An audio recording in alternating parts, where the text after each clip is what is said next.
Gênesis, capítulo de número 22, verso 1. Aconteceu que depois dessas coisas, que tentou Deus a Abraão, disse: Abraão, e ele disse: eis-me aqui.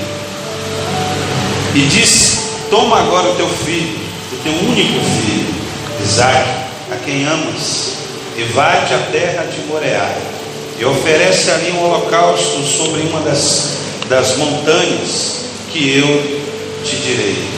Então se levantou Abraão pela manhã, e de madrugada albardou o seu jumento, e tomou consigo 2 de seus moços, Isaque seu filho, e fendeu a lenha, rachou lenha, cortou lenha, dependendo da tradução, para o holocausto. E levantou-se e foi ao lugar em que o seu coração dizia: é isso aí ou não? Foi ao lugar em que Deus lhe dissera. Feche seus olhos. Pai, em nome de Jesus Cristo, nos ensina, Senhor, ao imediatismo da obediência. Nos ensina, Senhor, sobre submissão, aquilo que está agarrado, aquilo que está atrelado aos nossos sentimentos e à nossa vida diária. Fala conosco, nos confronta e nos tira, meu Deus, do lugar aonde nessa preguiça espiritual nos faz ser acomodados e nunca chegar adiante, meu Deus, o que o Senhor preparou para nós. É isso que eu te peço, em o nome do Senhor e Salvador Jesus Cristo. Amém? Os que crêem, pode tomar o seu assento aí, fique à vontade. Temos um fundo aí, uma chuva, né? Isso é só para esfriar lá fora, porque aqui dentro não esfria nada. Queridos, semana passada nós falamos sobre o verso 6. Isaque trouxe a lenha, Abraão tinha um fogo e na sua mão também o cutelo, mas quem deu a provisão foi Deus. Nós falamos sobre isso. Como hoje é uma mensagem diferente, eu quero abordar mais a questão da obediência e submissão. Para você entender, Abraão sempre quis um filho, todo mundo sabe disso. Se você assiste a Record, você vê isso na história passada de Abraão, antes de Jacó, o pavor que esse homem tinha de morrer e não ter um filho. E pela madrugada Deus chama ele, como nós vimos lá, e promete um filho para ele. Só que isso vem depois de anos, irmãos. Mesmo assim, o filho ainda não veio, a ponto de Abraão dizer o seguinte: será se é Eliezer, o mordomo da minha casa, que vai herdar toda essa riqueza que eu tenho? Deus disse: não, é de ti, Abraão. Diga assim comigo: sairá, diga, sairá de dentro de ti, Abraão. Diga: sairá de dentro de ti. Grave isso, irmão. Amém? Combinado? Grave isso. Abraão, sairá de dentro de ti a tua descendência, e o teu nome eu acrescentei a Abraão, para você ser pai de multidões. Só que Deus falava e Abraão não via. Deus prometia, Abraão não tinha. Só que quando Abraão recebe essa promessa, e nós falamos aqui que Isaque não era criança no tempo do sacrifício, por volta de 20 a 33 anos por aí, ele não era criança, ele já era adulto. E nós falamos muito bem a respeito disso, que Deus não lhe daria lenha para carregar no ombro de uma criança, mas sim Abraão dá a lenha para Isaque carregar até chegar ao monte. Por quê? Porque ele já era um moço, irmão. Ele já tinha dos seus 30 anos, ele já era maduro, ele já era entendido, ele sabia o que era sacrifício bom ou ruim, submissão e obediência. Pois bem, o menino cresce, o milagre chega, ele começa a desfrutar de seu filho até os 30 anos por aí. Vamos ficar com essa convicção. E aí, quando chega essa idade dele ter desfrutado tudo isso, Deus pede aquilo que Deus prometeu. Deus pede de volta.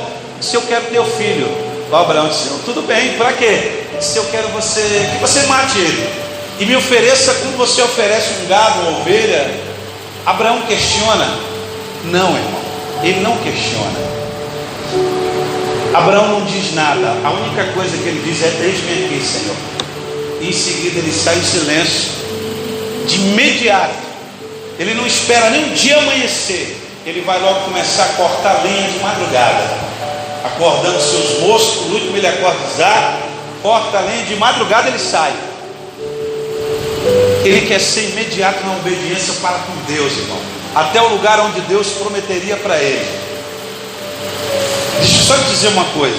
Esse dia eu estava estudando com minha mulher uma tradução literal. Você não vai achar isso na Bíblia, mas há uma tradução literal que diz que quando Abraão levanta o cutelo, ele estava tão determinado a obedecer a Deus, que o anjo segura a sua mão para dizer o seguinte: não faça isso. Mas eu tenho que obedecer, eu preciso obedecer. Mas ele ia matar o filho dele, pastor. Hebreus 11, a Bíblia diz que ele acreditava de que Deus era poderoso para das cinzas levantar o seu filho. Por isso ele estava convicto que ia matar, obedecer a Deus, sacrificar. Recebeu, Deus? Recebi. Agora eu vou orar e o Senhor vai ressuscitar ele das cinzas.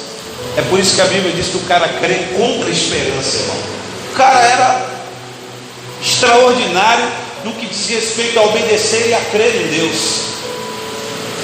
A vida dele era para glorificar a Deus. De dentro dele sai uma das maiores gerações, que é essa que está sentado me ouvindo e esse que está pregando, aquele que correu na cruz e outros que vão nascer através da sua casa. Amém? Nós somos filhos de Abraão na fé. A promessa de Deus se cumpriu na vida desse homem. Por quê? Porque a palavra é essa: ele tinha obsessão de obedecer a Deus, irmão. Não importava se ele amava o seu filho, se o seu filho estava pequeno, grande, se era 3 dias de viagem, se ele deveria carregar uma pedra de fogo, e se porventura ela apagasse, ele voltaria. Não, ele estava determinado em obedecer a Deus, ao ponto de madrugada ele cortar a lenha e disse: vamos embora.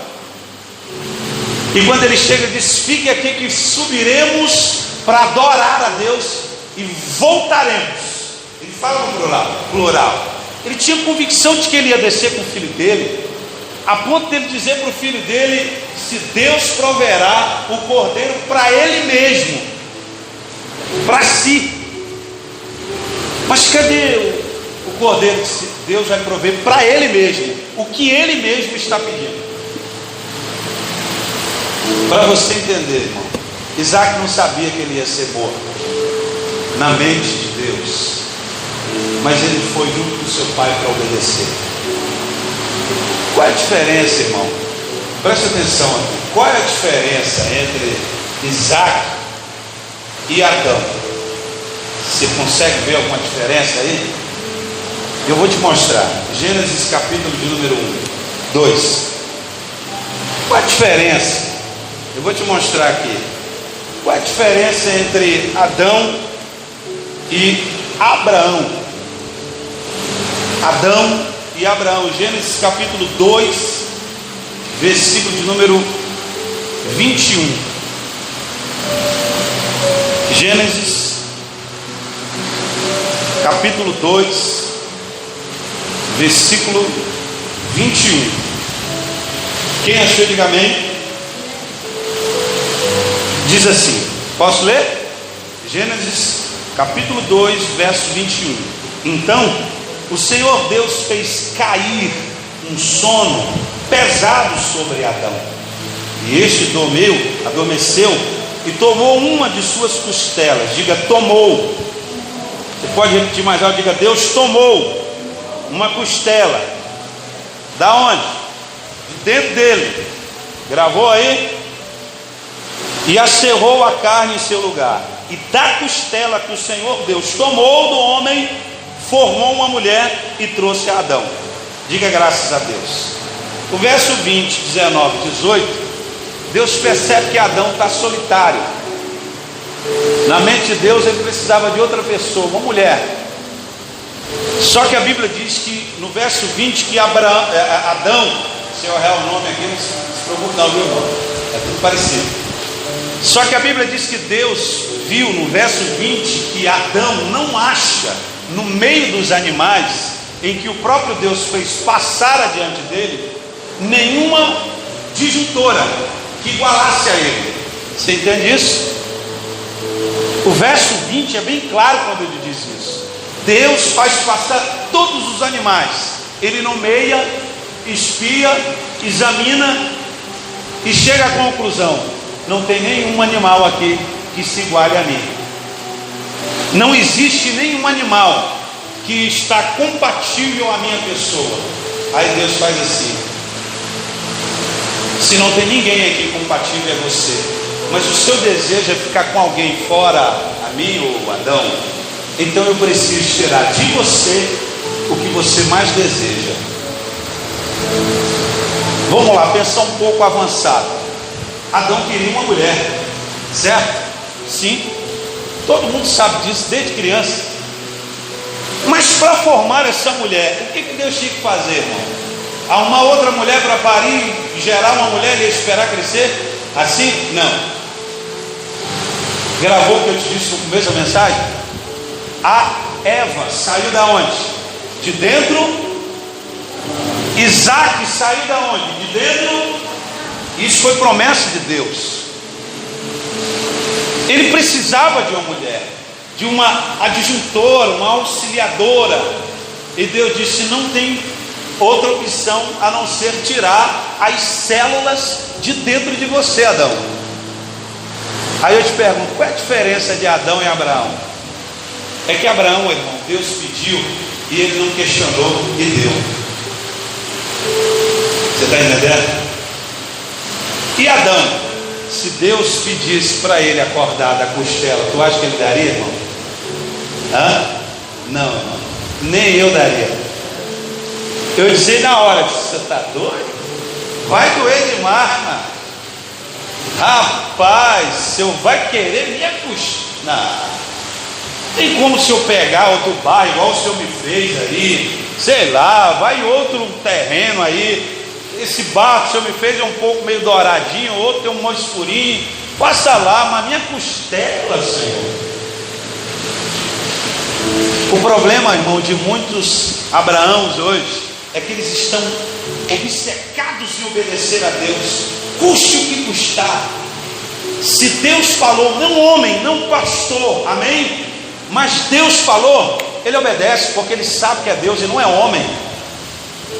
Mas muitas das vezes, por que Deus me tirou, pastor? Olha o texto, por que ele me tomou? Tomou uma costela. Por que ele toma?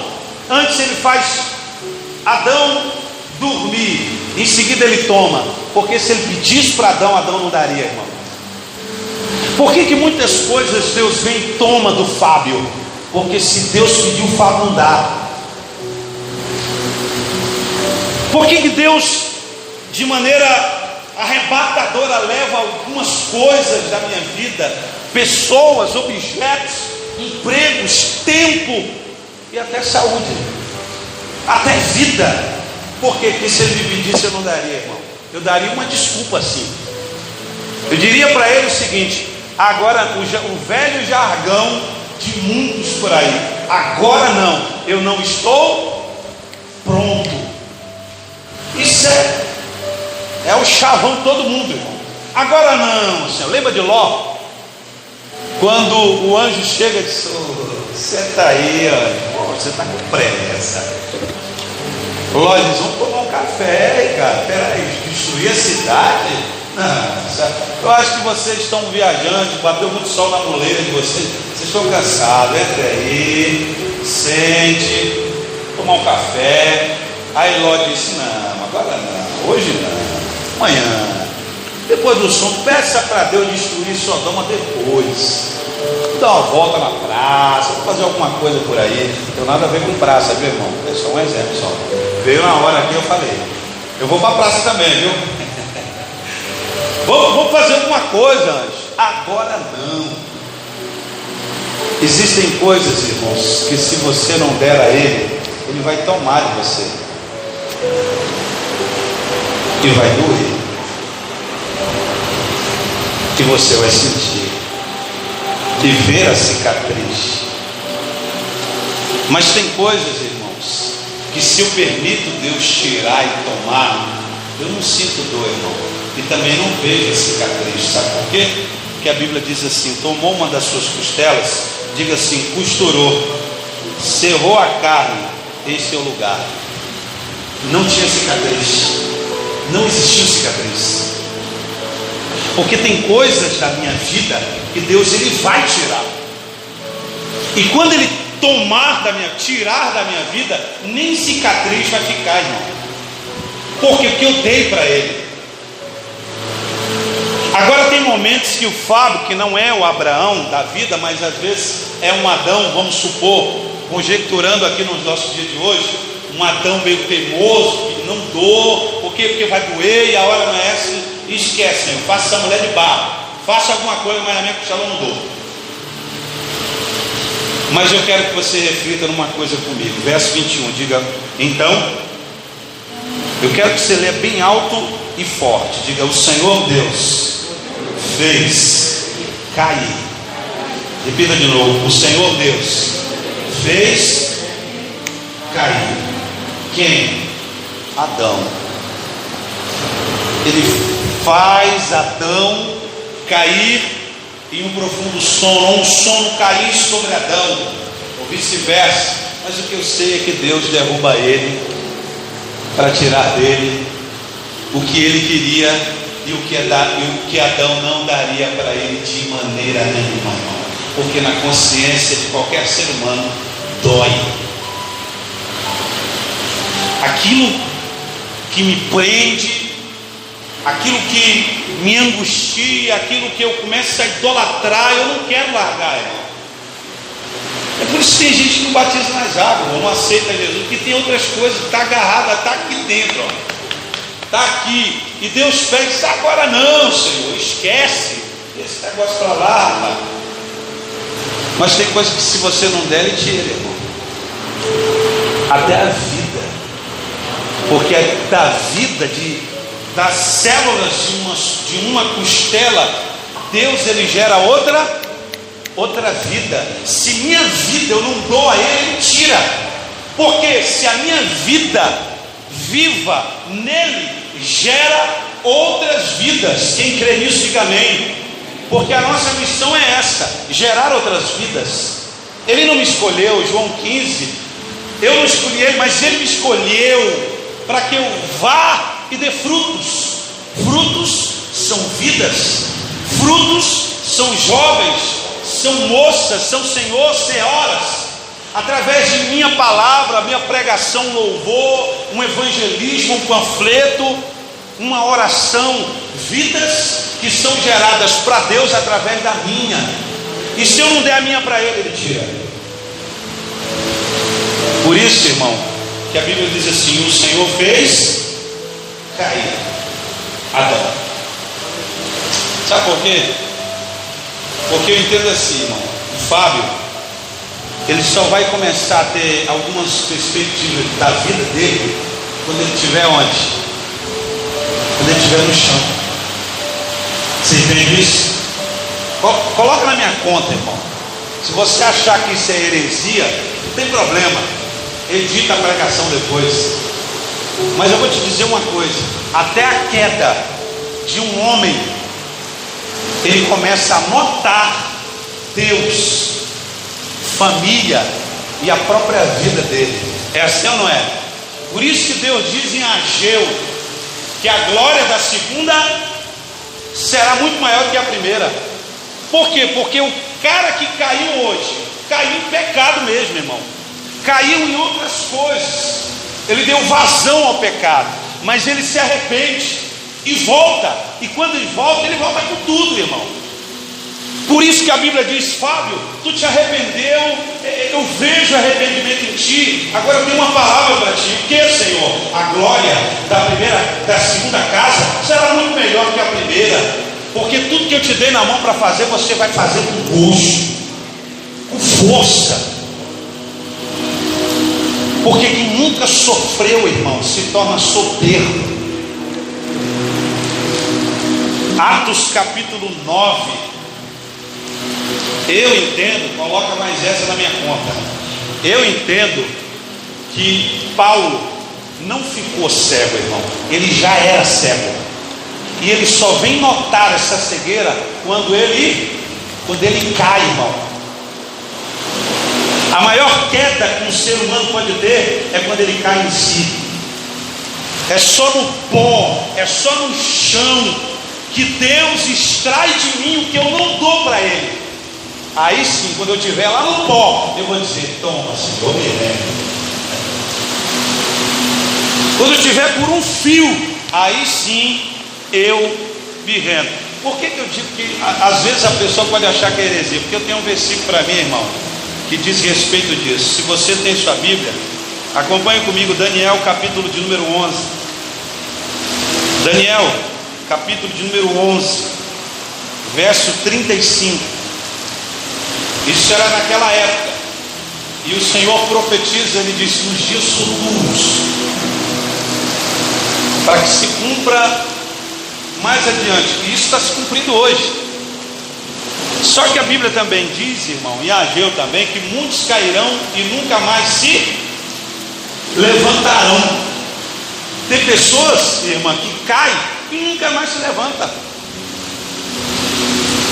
É como Eclesiastes 11:3, a Bíblia diz que a árvore, quando cai, lá ela fica. Já era, caiu, ficou ali. Mas existem pessoas, irmãos, que caem não só em pecado, mas em soberba, em desobediência, em teimosia e outras coisas, e a lista é grande. Mas eles não só caem em tudo isso que os enfraquece, mas eles caem de novo. Como? Eles caem em si. Lembra do filho pródigo? A Bíblia diz que ele caindo em si, ele disse: voltarei para a casa do meu pai. Por que caindo em si? Aí tu reflete e diz assim: então ele estava fora dele, fora de si, quando ele saiu da casa do pai? Isso. Nenhuma pessoa em si, em plena consciência, vai fazer o que esse garoto fez, irmão. Embora ou o pai vivo declarar o pai como morto, pedindo a herança. Era essa a ideia. Quando eu faço isso, ele não queria dinheiro, ele era rico, irmão. Ele queria viver a vida dele independente, sem ninguém cobrar dele, e ele prestar conta para ninguém mais, no caso do pai. Não era dinheiro que ele queria, ele era rico. Ele queria viver a vida dele, sem precisar prestar. Que hora que chegou, menino? Estava com quem? Teu bafo da cerveja. Tu bebeu? Tu fumou? Com quem tu andou? Era isso que ele não queria mais, irmão. Ele queria ir embora. Então, quando ele tem essa ideia de que não quer mais prestar conta com ninguém, ele está fora de si. Porque qualquer filho que tem uma consciência limpa quer estar perto do pai, irmão. Correto, sim ou não? Agora, quem está fora de si, não tem consciência de nada, quer estar distante de Deus, irmão. Quer viver a sua própria vida independente. Aí a Bíblia diz assim, Daniel capítulo 11, verso de número 35. Eu vou ler só a parte A e B. Vou ler todo para você entender. Alguns dos entendidos, diga entendidos. O que vai acontecer com ele? Cairão para serem cristalizados, purificados, embranquecidos até o fim do tempo, pois por isso ainda será para o tempo determinado. Diga, alguns dos entendidos, sábios. O que vai acontecer com eles? Eles vão cair. E essa queda vai acontecer para quê? Para eles serem purificados, limpos, regenerados. Porque o meu entendimento, irmão, pode me fazer um dos homens mais soberbos de Santa Bárbara. Você está entendendo isso? E esse entendimento também pode me levar à queda. E só eu caindo no chão, no pó, perdendo tudo e todos, é que eu vou entender, irmão, o propósito dessa inteligência que Deus me deu, o propósito dessa grande casa que Deus me deu, o propósito desse carro, dessa moto, desse emprego, da saúde, de tudo que Ele me deu. Só no pó. Só quando Ele me toma algo precioso de dentro de mim, é que eu vou entender é que eu vou acordar para a vida. É assim ou não é, irmão? É duro de entender isso, mas é a verdade. Muitos de nós temos o suficiente e queremos mais, e queremos mais. Só que muitas coisas do que você tem, irmão, pode te levar à ruína, até a amizade. Salomão disse que muitas amizades podem me levar à destruição. Hoje em dia, no nosso mundo moderno, no Face, no Instagram, no Zap, quem tem mais amigo é o cara, né? Só que a Bíblia diz que quem tem muito amigo tem que prestar atenção, porque isso pode me levar à destruição. Porque a maioria deles não são meus amigos, são bajuladores. Eles te seguem, mas não te curtem, irmão. Eles te seguem, mas não te curtem, não gosta de ti. Eu vou te dar um exemplo aqui. Acho que quase todo mundo tem Facebook aqui, amém? Tem gente que manda solicitação para ti, passa por, tu aceita aí a solicitação, passa por ti na rua, ele fala contigo? Já parou isso já? Me mandou solicitação aí, cara. E aquele irmão ali, ó, e nem falar contigo ele fala, mas ele diz que é o quê? Teu amigo. Ele te segue, mas não te curte. Sabe o que tu é, irmão? Ter muitos amigos não diz nada, isso quer dizer nada. Eclesiastes Provérbios 17, diga: ama o irmão em todo o tempo, porque ele se tornará muito mais chegado do que o teu próprio irmão. Ame o amigo em todo o tempo, e o amigo se tornará um irmão nos piores dias da tua angústia. Um só, irmão. Não precisa de muito, é só um só. É um que lute por ti, é um que meta a cara aí por tudo para ti. Então, queridos, a Bíblia diz que alguns entendidos cairão e serão cristalizados, purificados, embranquecidos até o fim do tempo. Por isso ainda será no tempo certo e determinado. Diga glória a Deus. Isaías 48, verso 10 diz assim: eis que te purifiquei, diga, eis que te purifiquei, mas não como prata, provarei-te na fornalha da aflição. Diga graças a Deus. Diz que eis que te purifiquei, mas não como prata, provar-te-ei na fornalha de que, igreja? Da aflição.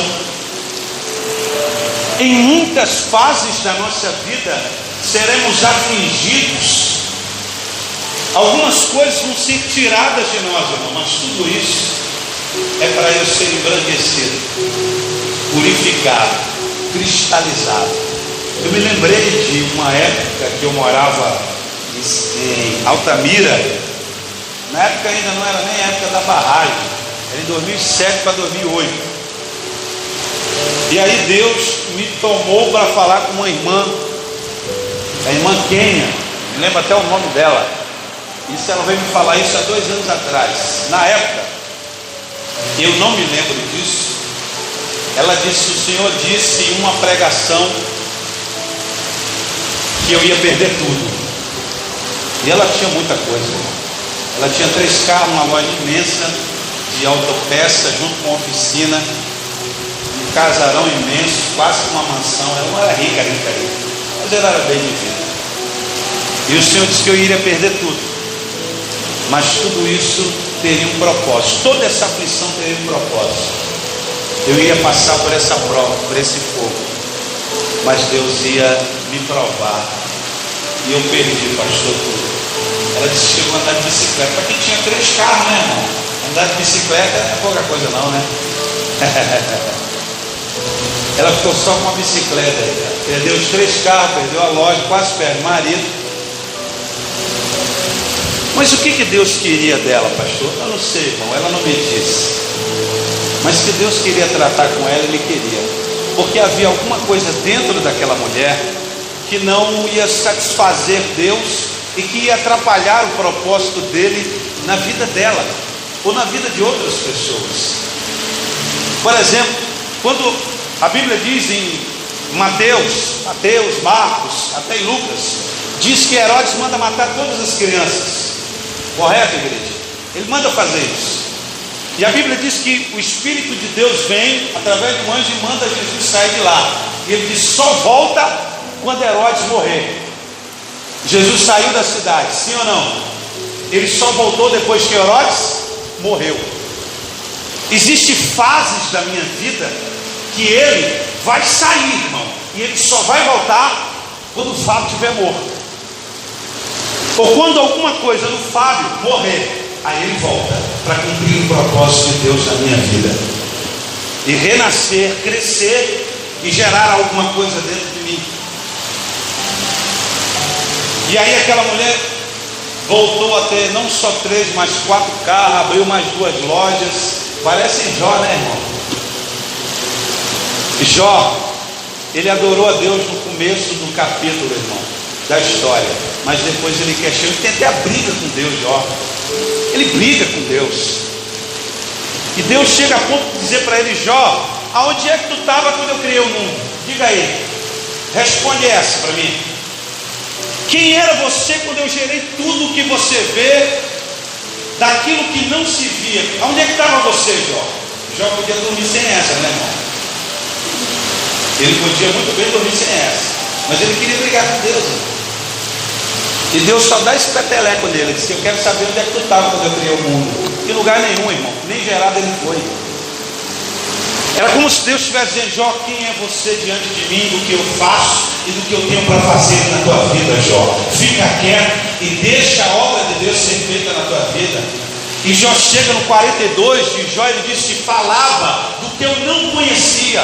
Muitos de nós só vamos conhecer Deus quando estivermos aqui, irmão, lá embaixo, no pó, rasgando o veste, dizendo: eu falava, pregava, evangelizava de uma coisa que eu não conhecia. Hoje eu te conheço, Deus. Grandes são os seus planos sobre a minha vida. Ele começa a conversar com Deus de maneira humilde, orar pelos seus inimigos, e Deus restitui tudo aquilo que ele perdeu, irmão. Sabe por quê? Esse eu quero que você leia comigo, Salmo 37, verso 24. A Bíblia diz assim, Salmo de número 37, versículo de número 24. Salmo 37, verso 24. Risca, guarda, marca aí sua Bíblia. Diga assim comigo: ainda que eu caia, não ficarei prostrado, pois o Senhor me segura pela mão. Você pode repetir isso comigo? Em nome de Jesus, bem forte. Ainda que eu caia, não ficarei prostrado, pois o Senhor Deus me segura pela mão, e pela mão direita eu creio. O que Deus está dizendo aqui? Tem pessoas que caem, amém? Até aí normal, mas já tem pessoas que caem e lá fica prostrado, irmão. Eu sou uma desgraça, eu não presto, a minha vida acabou, meu Deus, eu nunca mais vou ser, eu não sou digno de entrar na igreja, eu não sou digno disso, eu não sou digno daquilo, eu quero morrer. Espera aí, irmão. Ele diz: Fábio, você pode cair, e você vai cair algumas vezes. Quem nunca caiu em algumas coisas, irmão? Quem nunca errou? Quem nunca pecou? Que atire a primeira pedra. Deus está dizendo: Fábio, você vai cair, mas você não vai ficar prostrado. Por quê? Porque eu irei lá, irei te tirar desse prostracismo, dessa tristeza, dessa depressão, dessa opressão. Eu vou te tirar de lá, eu vou te pegar pela minha mão direita e vou te levantar. Direita, justiça, juízo, julgamento de Deus. Eu vou julgar a tua causa, eu vou limpar os teus pecados, eu vou te tirar da lama. Você não vai ficar prostrado. Por quê? Porque tudo que você está passando tem um propósito, tem um porquê, tem um para quê. Amém, queridos? Por que eu disse para você, irmão, que algumas quedas nossas é para ensinar o ser humano? Eu sou testemunha disso, irmão. Eu sei o que eu estou falando. Eu já perdi a metade da minha igreja por causa do meu orgulho. Eu caí, não em pecado, não traí minha esposa, mas eu caí no orgulho, irmão. Era uma época que nós tínhamos aqui praticamente quase que uns 20 casais, né? Todo primeiro sábado do mês, 20 casais, irmão. Dava no sábado aqui em quantos casais? E a gente estava crescendo, e outro sábado era 25, e outro sábado quase 30. E aí sabe o que Deus disse para mim? Ele disse: para. Eu disse: oxe, como assim para? Se eu estou crescendo. Se você nunca ouviu essa voz, irmão, mandando você parar, fechar, ir embora, ou parar de passar por algum lugar quando tudo está dando certo, pode ter certeza que essa é a voz de Deus. Porque o diabo, para que derrubar você, vai mandar continuar. É assim ou não é? Mas a gente estava crescendo, irmão. E aí Deus usou uma profeta e disse: para, porque você vai corromper a minha igreja.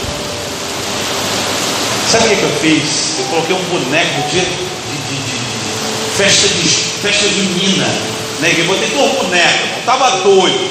2 bonecos, festa junina, que espantalho, a porta da igreja. Deus viu de longe e mandou eu parar com aquilo. Eu não quis parar. Eu fiz o terceiro, eu fiz o 4, e aí foi só. A última reunião de casais a gente fez com 3 casais, irmão. E eu passei 1 ano e meio pregando no domingo para quase 5, quase 10 pessoas. E as pessoas: mas sua macumba, fizeram macumba. Eu disse: não é macumba, irmão. Sou eu, o problema sou eu. Porque eu creio que é assim, né? Tudo é macumba para ele. Mas a Bíblia diz que Deus resiste ao soberbo, irmão. Tem coisas que estão empancadas na nossa vida, não é o diabo não, é soberba. Lembra de Uzias? Aqueles 3 sacerdotes marrucos, maior que eu, se colocaram na porta do templo: se aqui tu não entra, cara. Mas eu sou rei. Se pode ser o que for, aqui tu não entra. Aquilo era uma imagem tipificada de Deus resistindo um homem que se achava. Ele tinha até arma no seu nome, irmão. O cara inventou a metralhadora. O cara tinha armas e mais armas, ganhava a guerra, nunca perdeu. Aí ele quis fazer o papel do sacerdote. Quem era rei, quem era sacerdote, era sacerdote. Ele disse: eu quero queimar incenso aí nesse templo aí. Eu quero entrar, porque eu sou o cara, irmão. Eu sou o rei aqui. Eu sou o dono daqui. Isso aqui tudo não é. Ele insistiu e Deus resistiu. Ele insistiu e Deus resistiu. E não entrou. Final da história. Ele morre com lepra, a princípio na testa, em uma casa isolada, dentro de uma casinha isolada, cheia de lepra, sem trono, sem coroa, sem súdito, sem nada, irmão.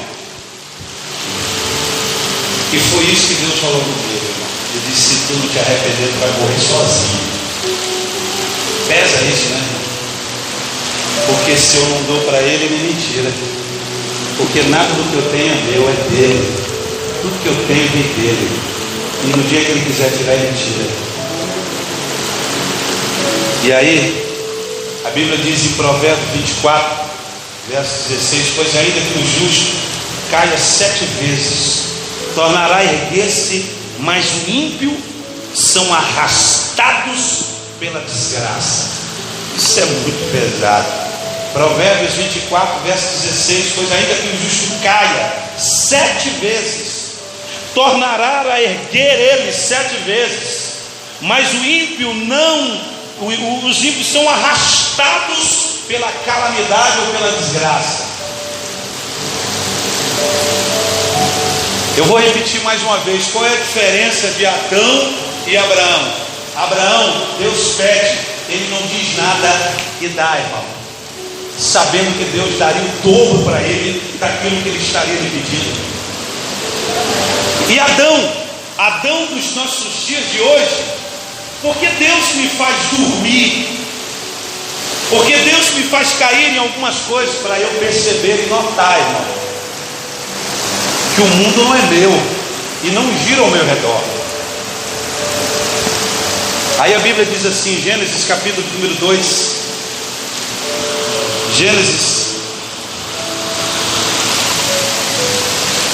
Gênesis capítulo 2, verso de número 22. Gênesis 2, 22. Da costela que o Senhor Deus, diga, tomou. Da costela que o Senhor Deus tomou do homem, formou a mulher e trouxe para eles. Daí, Adão. Agora olha só, preste atenção. Quando o cara acorda, diga, quando ele acorda, ele cai, Deus tira e ele acorda. Vamos repetir assim? Vamos lá? Diga, ele cai, Deus tira, em seguida ele acorda. Quando ele acorda, Deus diz assim: toma. O que é isso? Isso é o que você precisava. Da onde o Senhor tirou isso? De dentro de ti.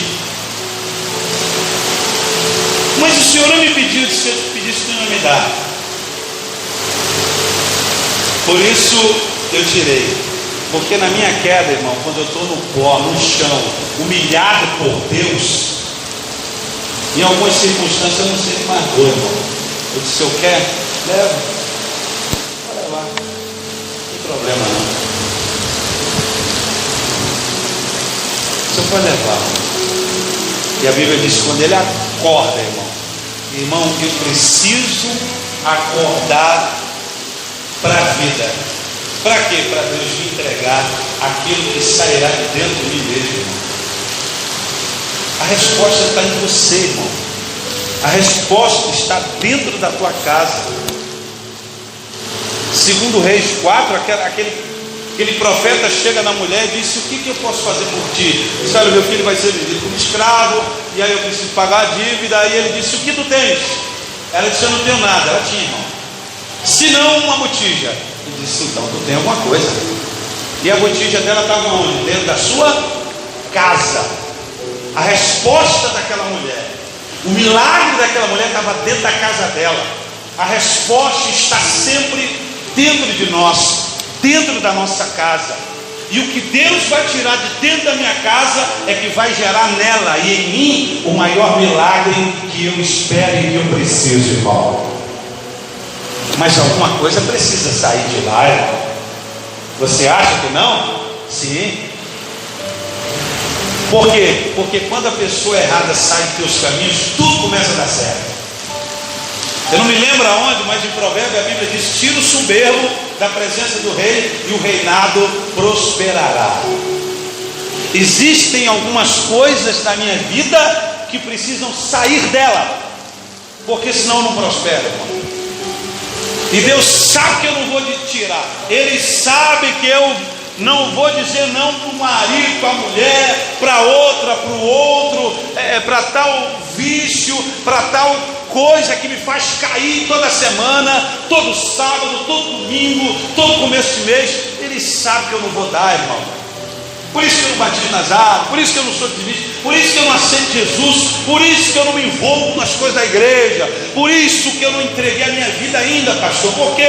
Porque todo mês eu tenho uma queda aí por alguma coisa, eu tenho uma quedinha aí por alguma coisa, uma quedinha aí por alguém, coisas que me faz cair. Tem que sair daqui, irmão, é daqui de dentro. Provérbios 13 diz assim: a vida está, as saídas da vida, sobre tudo que se deve guardar, guarda o teu coração, porque dele procedem as saídas da vida. A saída da minha vida está aqui, irmão. Eu dou exemplo de Santa Bárbara, por exemplo. Santa Bárbara só tem essa saída aqui, né? Passou, você não tem como mais sair daqui, a não ser por aqui. Lá só de balsa. Santa Bárbara é o nosso coração. E ela só tem uma saída, nem igreja. Mas se ela for obstruída, o que acontece? A gente morre aqui, sem comida, sem água, sem provisão, sem nada. Eu tenho que tirar alguma coisa que está obstruindo no nosso caminho.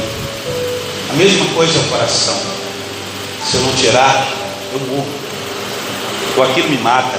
Mas a Bíblia diz: Fábio, do que eu tirei, do que eu pedi, estou pedindo, eu vou gerar algo que você mais precisa.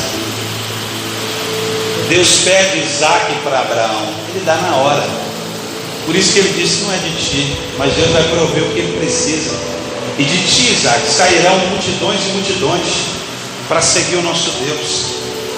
Mas ele me pediu você e eu vou dar você.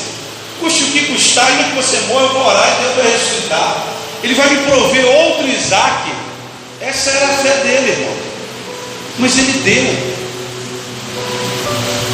Por isso que a Bíblia diz assim, só para encerrar, Gênesis 23: e disse Adão: esta é agora osso do meu osso, carne da minha carne. Esta será chamada varoa, porque do varão foi tomada. Essa é minha. Essa foi Deus que me deu. Isso foi o Senhor que me deu. Saí daqui. Eu não queria dar, eu não queria entregar, mas saiu de dentro de mim. Enquanto eu prego, irmão, você vai raciocinando o que você precisa tirar do teu coração. Enquanto o Espírito Santo fala, você vai tendo ideia do que você precisa tirar. Eu não vou falar porque eu não sei, eu não conheço a vida. Mas enquanto eu prego, tu vai raciocinando o que é que Deus me pediu e até hoje eu não dei.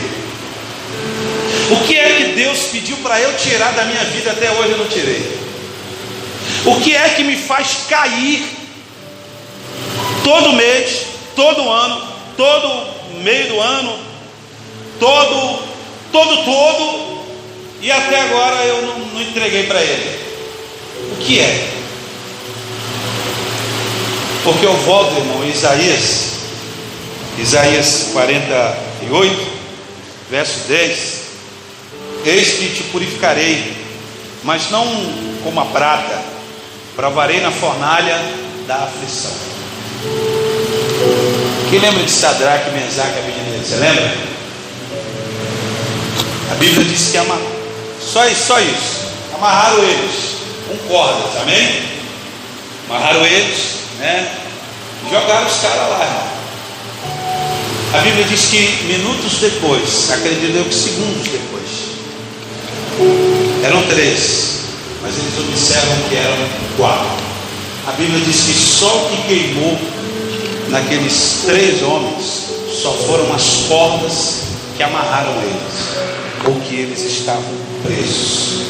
Diga assim: quando Deus me joga na fornalha, diga, quando Deus me joga na fornalha da aflição, é só para queimar as cordas que me prende, ou que está me prendendo a alguma coisa, irmão, ou a alguém, porque nem cheiro de queimado eles tinham. Esse dia eu fui queimar meu quintal, um mato, estava até falando com o irmão, o fogo subiu e queimou o cabelo do braço, e veio aquele cheiro bom, né, de cabelo queimado, que é uma beleza. Aí eu fico imaginando, irmão, eu não fiquei muito cheiroso. Meu filho disse: pai, você está fedendo, isso é. Os caras entram numa fornalha a ponto de mais ou menos 1 metro da fornalha. Aqueles que jogaram Sadraque, Mesaque e Abednego morreram, irmão, de tão quente que estava. E os caras saem de lá sem cheiro nenhum de queimado, só as cordas que amarraram neles. Agora, quem amarrou essas cordas? Diga, os homens. Diga, os homens amarraram as cordas. Pegou aí? Quem é que te prende, irmão? Homens, pessoas. Quem é que escraviza o outro? Pessoas. Por exemplo, Santa Bárbara é rica em passarinhos aí. Você vê, né? Curicas voando dia por outro. Todo dia tem curica lá em casa comendo aqueles coquinhos que dá. Mas eu não preciso, irmão, levantar de manhã e dar coco para eles. Ou preciso? Preciso. Eles são livres. Quando é que um passarinho depende do homem, irmão? Só quando ele está preso. Pegou de novo aí? Quando é que um passarinho depende e precisa do homem? Só quando ele está preso.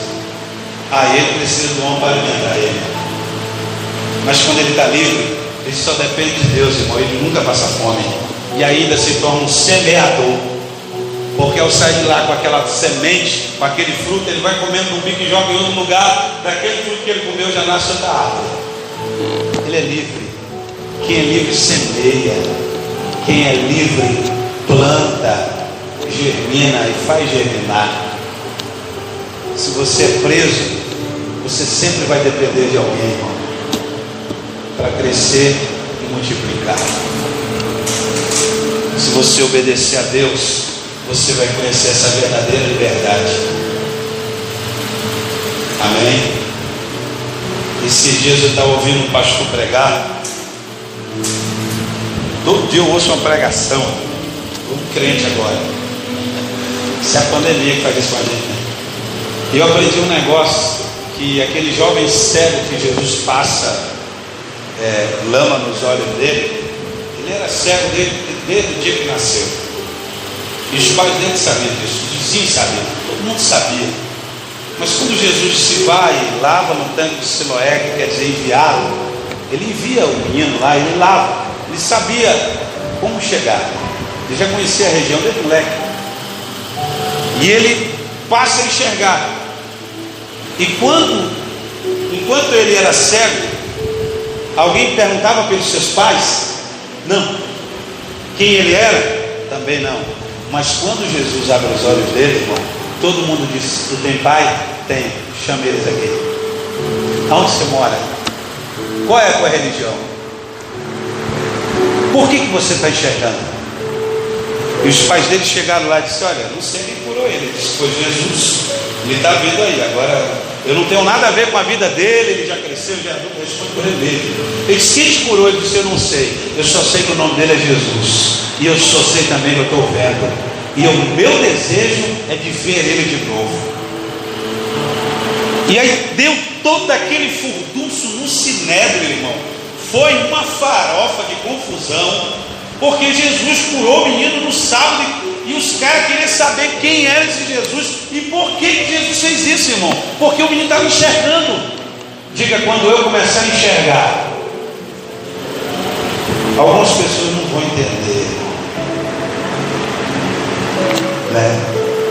Quando Jesus abre os nossos olhos para algumas coisas, gera algumas confusões, porque alguns homens não entendem o que eu enxergo e o que você vê.